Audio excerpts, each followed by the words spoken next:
La biodynamisation ou le secret de l'énergie vitale. Conférence enregistrée en public par Marcel Violet quelques années avant sa mort. Il s'agit d'un document historique où il fait le point des connaissances dont il disposait sur la biodynamisation.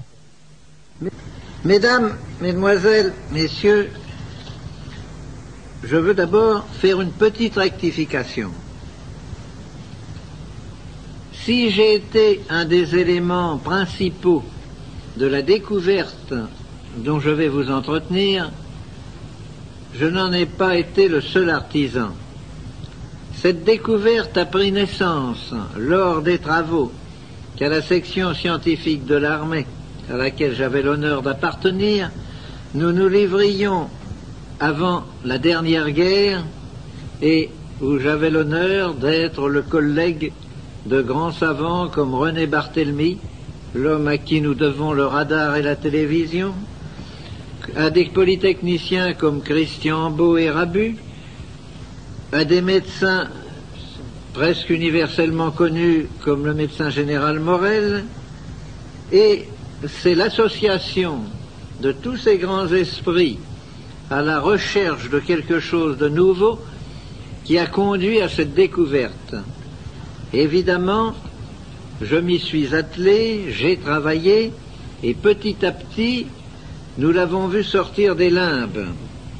Elle apparaissait tellement extraordinaire qu'un jour, le grand René Barthélemy disait à ses collègues à l'Institut: « Je me demande si nous ne nous trouvons pas en présence de la plus grande invention du siècle. » Je répète, le mot invention est mal placé. Ce n'est pas une invention, c'est une découverte. Ce n'est pas la même chose.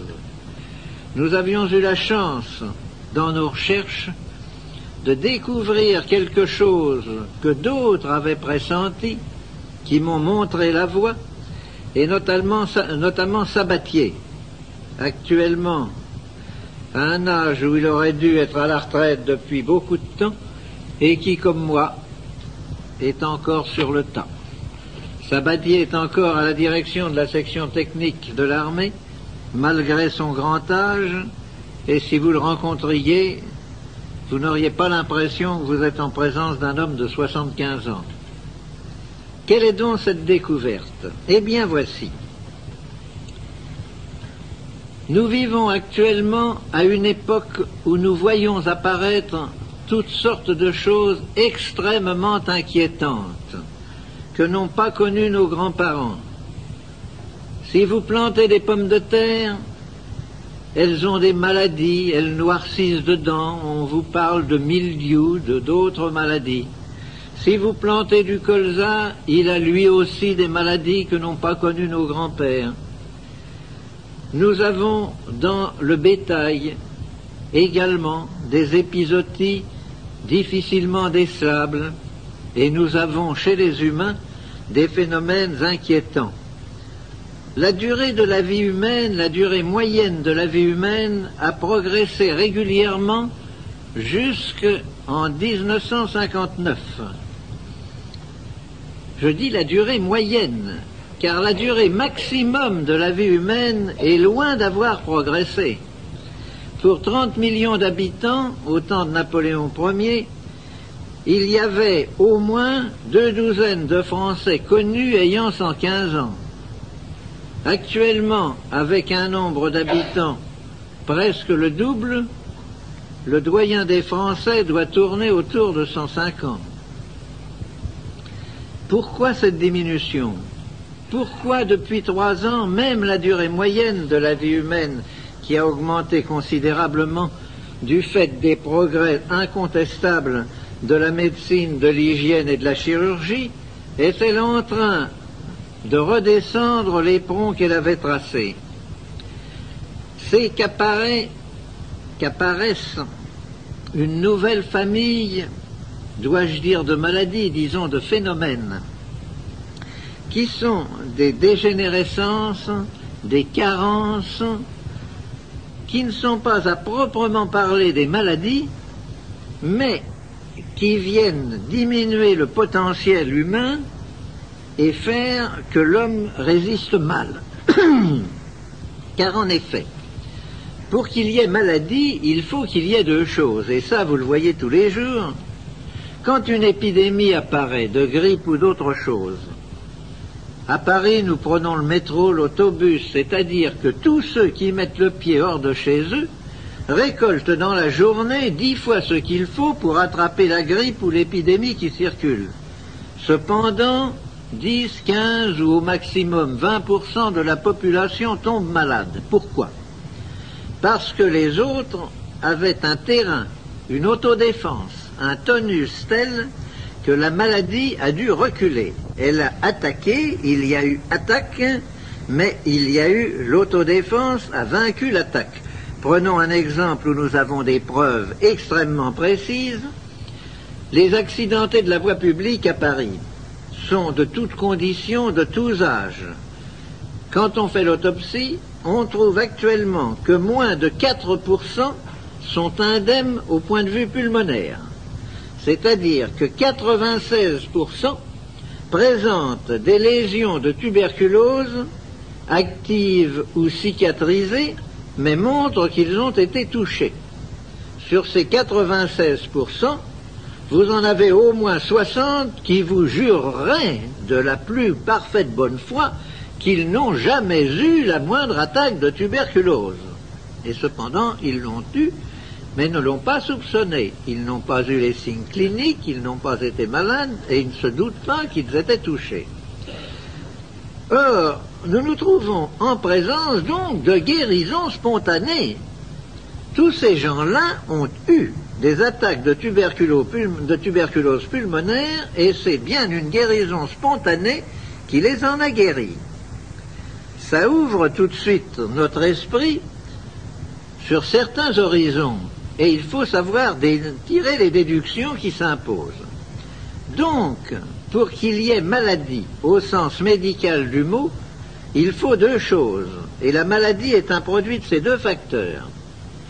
Il faut une attaque définie, n'est-ce pas? Et il faut un terrain qui permette à cette attaque définie de s'installer. S'il n'y a pas le terrain apte à laisser l'attaque se développer, elle est condamnée à l'échec. Il y a donc des individus qui ne peuvent pas tomber malades. Et j'ai la prétention maintenant d'être un de ces individus. Mais je ne suis pas tout seul, c'est que j'ai tous mes cobayes d'expérience. Or, mes cobayes d'expérience, prenez une seringue, collez du BK extrêmement virulent dedans, prenez un cobaye en parfaite santé, un de mes cobayes d'expérience, avec le même virus, piquez-les tous les deux, l'un claque en 8 jours et l'autre continue à se porter comme un charme. Pourquoi? Parce que nous sommes arrivés à développer chez nos cobayes un sens de l'autodéfense tel qu'il dépasse absolument tout ce que l'on pouvait soupçonner. Quand nous avons constaté cela, bien entendu, on sacrifie les cobayes qui ne veulent pas tomber malades pour voir un petit peu ce qui s'est passé. Et on constate des choses absolument invraisemblables que l'on n'aurait jamais soupçonnées. L'animal piqué avec du BK virulent sent très bien qu'il va succomber, qu'il ne peut pas lutter contre ça. Eh bien, il lutte, mais d'une façon tellement imprévue, je vous répète qu'on ne pouvait pas le supposer. Il construit autour du point d'inoculation un espèce de petit kyste membraneux absolument semblable au kyste sébacé, à l'enveloppe des kystes sébacés. Et ne pouvant pas lutter contre le microbe, il le met en prison, il l'enferme. Et alors, nous constatons, par des expériences successives bien entendu, on ne sacrifie pas 10 fois de suite le même cobaye, qu'il faut à peu près 3 mois pour que le virus finisse par perdre sa virulence, et qu'il faut à peu près 5 ou 6 mois pour qu'il y ait résorption totale du kyste qui s'était formé. Voilà un cas précis d'autodéfense, absolument invraisemblable et imprévisible, qui montre à quel point l'autodéfense des individus, jusqu'à quel point ça peut aller. Si nous transposons cela dans le domaine humain, nous voyons des choses curieuses. Tant que je n'ai travaillé que dans le domaine humain, on m'a dit, parce que, bien entendu, chaque fois que l'on avait une guérison spectaculaire, on me disait, oui, c'est très joli, mais il faudrait un grand nombre de cas, parce que, malgré tout, même dans ce domaine, on assiste parfois à des guérisons spontanées. Et c'est absolument vrai ce qu'on m'objectait. J'ai moi-même, au cours de ma très longue carrière maintenant, puisque j'ai bouclé mes 76 ans, n'est-ce pas, j'ai assisté à beaucoup d'expériences, à beaucoup de choses. Par conséquent, il y a donc des cas où l'autodéfense du sujet, sous l'influence d'une action extérieure, qui n'est pas définie, remarquez, si elle était définie, nous saurions guérir le cancer, d'une action extérieure mal définie, amène la régression et la disparition de tumeurs considérées comme inguérissables. Si vous admettez que l'autodéfense dans ces cas mal définis peut arriver à ces guérisons spontanées de choses inexplicables, il faut bien admettre tout de même que pour des maladies moins graves ou plus courantes, la chose est également possible. Or, tout ce que nous faisons, et que j'ai voulu vous mettre tout de suite dans le sujet, tout ce que nous faisons n'a d'autre but que d'agir sur l'autodéfense du sujet. Pas autre chose. Ce que nous avons découvert, ce qui était pressenti par Sabatier, c'est qu'il y a, au-delà des vibrations, des trois familles de vibrations connues et explorées, la première famille, les vibrations de la matière, dont la fréquence atteint 10 puissance 4. La deuxième famille, les courants électriques, dont la fréquence peut atteindre 10 puissance 12. Et la troisième famille, les champs magnétiques, dont la fréquence peut atteindre 10 puissance 24. Il y a une quatrième famille de vibrations que nous avons baptisées les ondes biologiques. Et là, sans faire de science, en faisant du gros bon sens, je vais vous dire, mais nous avons des sens. Est-ce que nous les avons bien expliqués tous, mon sens? Vous savez tous que votre oreille détecte les sons, c'est-à-dire une petite plage de la première famille des vibrations de la matière. Vous savez tous que votre toucher détecte les courants électriques. Cependant, pas plus que dans la première famille, l'oreille ne détecte tous les sons, car elle ne détecte ni les infra ni les ultrasons, qui vont cependant beaucoup plus loin, puisque pratiquement la gamme de détection va de 16 à 10 000, n'est-ce pas, et non pas à 10 puissance 4. Pas plus dans la deuxième famille, les courants électriques, le toucher ne détecte toutes les fréquences. Au-delà de 100 000, nous ne détectons plus les fréquences. Les hautes fréquences traversent le corps sans provoquer ni sensation ni dégâts, et vous pouvez tirer des étincelles d'1 mètre de votre doigt si vous travaillez sur des courants dépassant 100 000 comme fréquence. Voilà déjà 2 classes identifiées grâce à 2 organes. Nous en avons un troisième qui est l'œil, qui détecte une toute petite plage de la troisième famille, une octave, n'est-ce pas, la gamme des couleurs. Avant et après, l'œil ne détecte pas. On en arrive obligatoirement à extrapoler, de dire, mais si ces 3 sens-là détectent chacun une classe de vibration, et le nez, qu'est-ce qu'il vient faire là-dedans? Eh bien, le nez, justement, c'est l'organe de détection de la quatrième famille, au-delà de 10 puissance 24 et jusqu'à 10 puissance 40. Comment sommes-nous arrivés à ces chiffres, puisque je vous ai dit que nous ne pouvions pas les détecter? En effet, nos moyens d'investigation actuellement plafonnent avec beaucoup de mal à 10 puissance 24.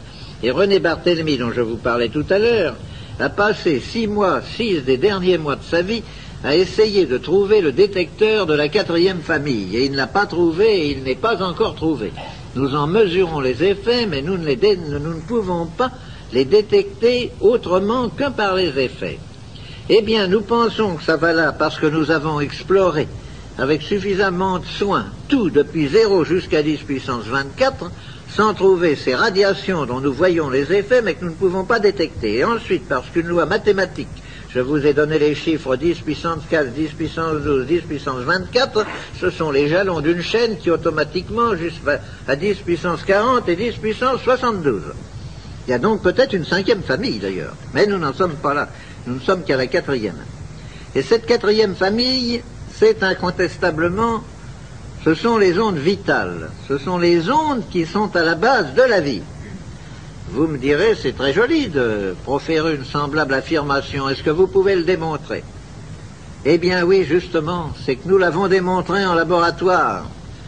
Et nous ne nous prenons pas du tout pour des illuminés ou pour des envoyés de Dieu en disant que nous avons créé de la vie dans de la matière inerte.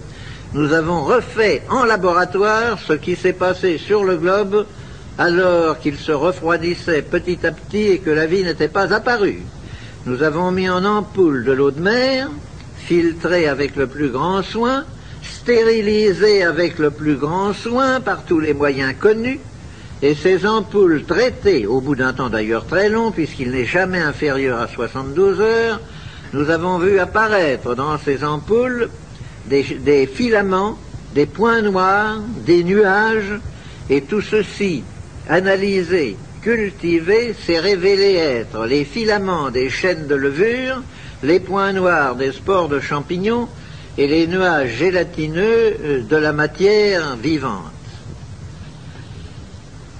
Par conséquent, nous disons, la preuve est faite.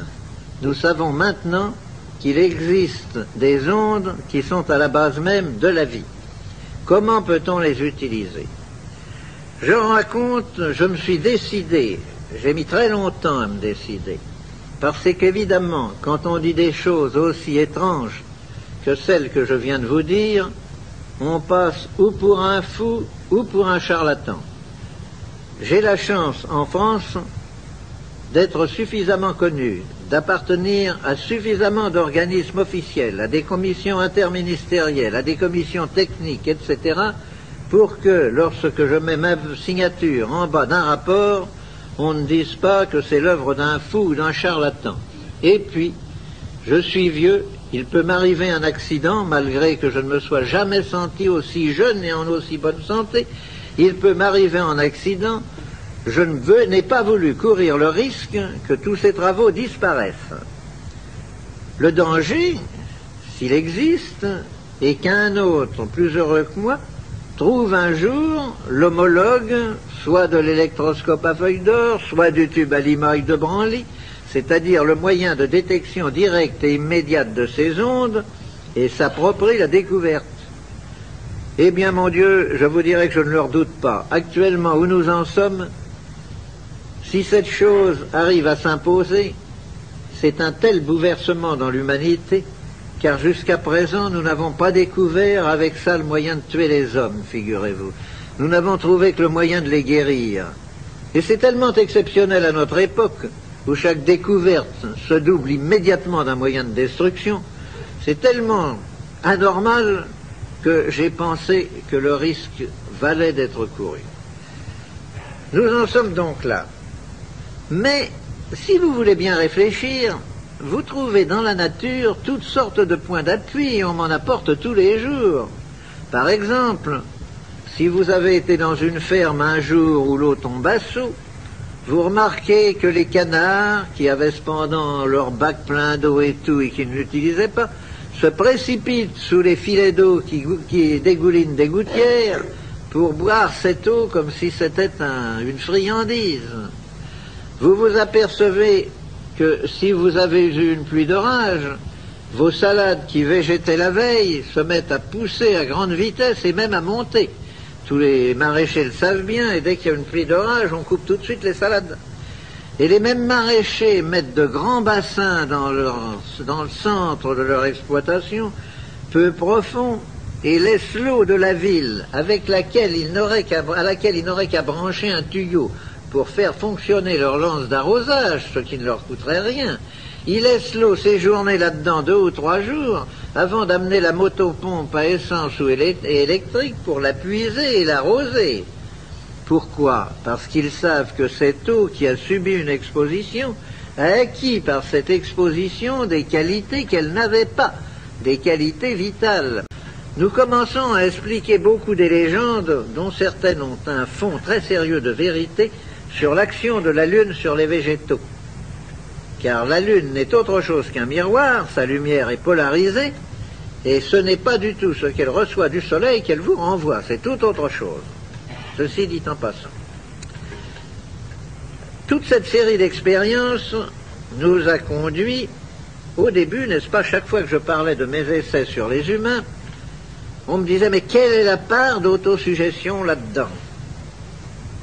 Je ne veux pas nier qu'il peut parfaitement y avoir une part d'autosuggestion. Je le nierai d'autant moins maintenant qu'il est certain que le traitement dont je vous parlerai tout à l'heure agit autant sur le psychisme de l'individu que sur son corps matériel. C'est indiscutable. Mais j'ai cherché à définir ça en travaillant sur des animaux, puis en travaillant sur des plantes. Alors là, j'ai dit tout de même, on ne me dira pas que je suggestionne mes pommes de terre ou mes betteraves. Les premiers essais ont été faits à la Société nationale d'hygiène alimentaire, que beaucoup d'entre vous connaissent, c'est Randouin, le laboratoire Randouin, rue de l'Estrapade à Paris, qui a mené systématiquement les essais sur des cobayes. Or, ce qui est extrêmement curieux, c'est que les essais faits sur des cobayes et sur des rats blancs ont donné exactement, en pourcentage, les mêmes résultats que les essais que je viens de faire sur des moutons et sur des veaux, mais alors en grande quantité, pas sur quelques animaux. Alors des essais statistiques qu'on ne peut absolument pas discuter. Et également sur les plantes. Et alors ces radiations, qu'est-ce que c'est? Comment les avez-vous? Eh bien, nous les avons de la façon suivante. Ces radiations, elles font partie de ce que l'on appelle, et là, ne me demandez pas une explication, car le plus grand savant de notre époque ne pourrait pas vous la donner, de ce que l'on appelle le rayonnement cosmique. Nous ne pouvons absolument rien expliquer. C'est d'ailleurs excessivement fréquent que nous ne puissions rien expliquer dans ce domaine. Donc, nous sommes arrivés à capter, et non pas à fabriquer, car